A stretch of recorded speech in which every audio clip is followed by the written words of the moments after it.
Hello and welcome to Work the Game. My name's Brian, and in this Parents Guide, we're going to give you the ins and outs of the Discord platform to teach you everything you need to know about how to keep yourself and your kids safe when using Discord. Now, if you're not aware, Discord is a free application that can run both on PC and mobile devices. This is going to allow you to connect it to text chat as well as voice chat across games, across PlayStation, across Xbox, across PC, and across mobile. With the rise of popularity of crossplay with games like Fortnite, Rocket League, and Pokemon Go, gamers have flocked to this platform. But it's not just for gamers. You can find any number of communities within Discord. And one of the biggest weaknesses of it from a safety perspective is that all users need to do is provide you a link to get you added to a server. But we're going to go over all that in detail within this guide. If you have any questions, let me know in the comments below. We're here to help you guys out. I'm a parent myself, and I want to kind of really try to help arm you with everything you need to know about Discord. So before you actually start using Discord themselves recommend that you're at least 13, but they do not offer any age validation. So if you're below the age of 13, your kids shouldn't be on this platform. I would say at 15 or below, it's not necessarily going to be a kind of an environment that you want them to be in unless you yourself are managing your own server. You and maybe your parent friends, if they're all going to get together and basically help kind of keep this community locked down. You can create your own server and we'll show you how just in a little bit, but I just wanted to kind of put that out there. Don't let your kids use this unsupervised. There is any number of people who could try to get them and get their access or get their information. And honestly, it's just better to keep them away. 13 and under, absolutely not. I might go as far as to say 15 and under, but it's really going to be up to you. I would say regardless whether they're gamers or not, that the best thing you can do as a parent is actually be engaged with what they're using. Be engaged in the games they're playing, play the games with them. Don't put games off somewhere sight unseen, because that essentially is what you're opening up the whole world to them with this application. And that's really where we're going to start out. At 13 or less, no. 15 or less, depending on how active you are engaged with them. So with that, let's talk about what a Discord server is. That's probably the term you're going to hear. You can interchange server with community. We have our own Discord server here. You can see lots of different information. You can create numerous voice channels. You can create numerous text channels. You can have conversations around anything. You can even designate certain channels as not safe for work. If you've never heard of the term not safe for work, basically it means that there is essentially adult or could be sensitive content behind that. We recommend that you control and lock it down. So kids should not be participating in any not safe for work content to start with. But on that note, anybody can make a server. It's as easy as clicking the plus sign and creating your own server. You can create or join. Joining a server is as simple as being provided a link, and you'll see various content creators or various other popular social media or any kind of gaming subculture be able to do this. And that's how easy it is. And because there are no parental controls at the time of this recording, it's very easy to jump in and create both an account that has no age validation or a server itself. So just keep that in mind and arm yourself. Creating a server is as simple as giving it a name, saying what kind of location it is, and then basically setting up your rules. I would recommend that if you're interested in this, create your own server for your family or for your group of friends and test it out. The best thing you can do is arm yourself by being actively engaged in this tool, because it is a tool. It's a really powerful, and I would recommend it from a gaming perspective and a community building perspective because I use it all the time. But because I use it all the time, I'm very aware of its shortcomings.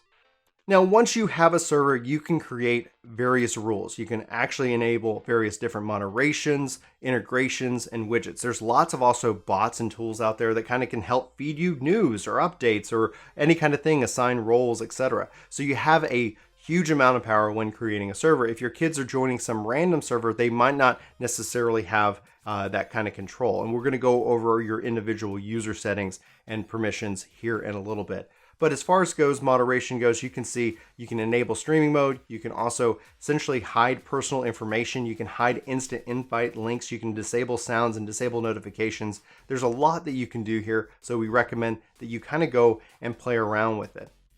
As a part of who can join your server, there are various levels of restriction. You can see none, low, medium, difficult, and insane.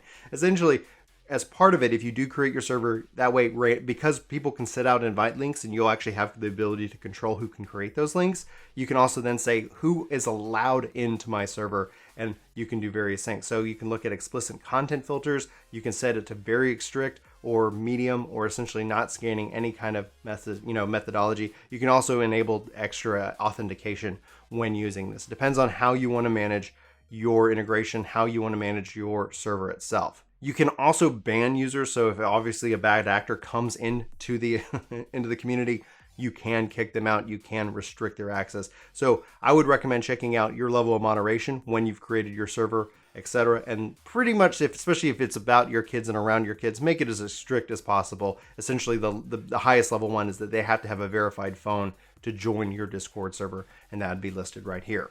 So like I said, there are no parental controls. So let's go ahead and dive into your personal user privacy settings. Just like with this Discord server, you can have different levels. You have keep me safe, my friends are nice, and I live on the edge. So I live on the edge would be opening it up to everybody can kind of contact you. And you can see here kind of the joke that they're putting in here. Turn this off. We don't scan anything. Go straight into the dark side. I'd recommend for any kids out there, any family stuff, just keep yourself safe. Don't accept direct messages unless they're on your friends list. Also, be aware of who's friending you. Who can add you as a friend? Everyone. Cut that out. Friends of friends, maybe that's okay. Server members, that might be more acceptable, especially if you're managing your own server, keeping it locked down. So then you have various other settings like what kind of data can Discord have access to? And then you can also request your data so you can see exactly what Discord has about you and what you're using. Obviously, they are using cookies. They're taking that information to be able to analyze it to improve their service, but also selling that just like all social media platforms do. So if you're not aware of that, just keep in mind it's a free service. It's free for a reason because they're taking and they're learning things about you and they're able to market to you, which you can kind of see on your homepage. What kind of hey, play some games, Brian. You like games. Here's some more games.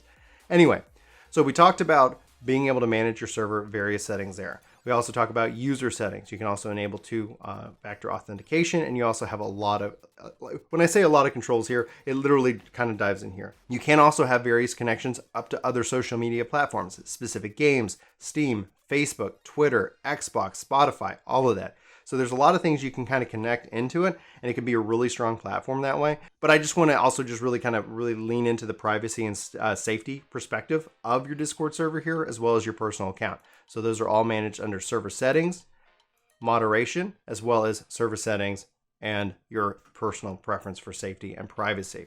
So like we said at the top of this video, there are no current parental controls.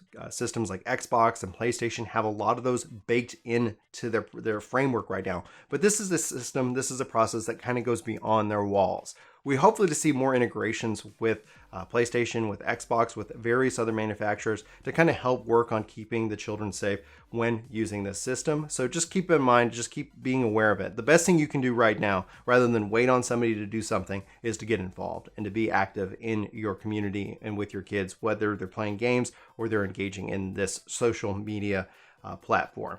Because you have access to it everywhere on your phone and on PC, we highly recommend that if you are going to allow this, go ahead and create a user, be engaged, maybe even manage the server with your kids or with like kind of a group of other parents to kind of help just kind of moderate and keep the chat polite, but also being able to see what servers they are a part of. You can see any number of community, anybody can join communities. Different communities have different rules as regarding who can join, etc. So just kind of keep it locked down, kind of keep it controlled, because there is a huge value in this. If you got somebody playing Fortnite on PlayStation and another person playing Fortnite on Xbox, Discord is a great way that they can talk together, they can team up together and really enjoy the game itself. Anyway, you guys, like I said, if you have any questions, let me know in the comments below. If you'd like me to go into more depth about what you can do to protect your kids online with these video games, let me know. I'm here to help. Like I said, my name is Brian. This is Work to Game. We hope you have a fantastic day. We'll talk to you soon. Take care. Whoa, you guys are the best. Jorge, Kyle, Philip, 31 Edwards, Rock Druid, Corey Longwith, Aaron, Axis, Hambone, Lady Wild Plays, CN Abs, this is going too fast, Christopher, Phil, Shun, Dragons, Soul, Keen, Knights, Assassin, Carlos, Sherry, Robert, Leyland, Davon, Tim, Jojo World, Terrace, Sora, Scrublord, Trevor, Mill, Almond, 70s, Kimber, Tyler, oh my god, I'm so sorry, Cody, Legend, Carlos, Endless, Jonathan, Jade, Sai, Derek, Brandon, Aaron, Riku, Daryl, Chemistro, Lauren, The Wolf, the Gar, Kelly, Anthony, Solid, John, Huskree, oh my god, everybody, Dark Later, Christopher, Vestments, John, Nopi, Brian, Tom, Dylan, Silent, whew, I missed your names, I'm sorry, I love you all. Oh my gosh, that was tough.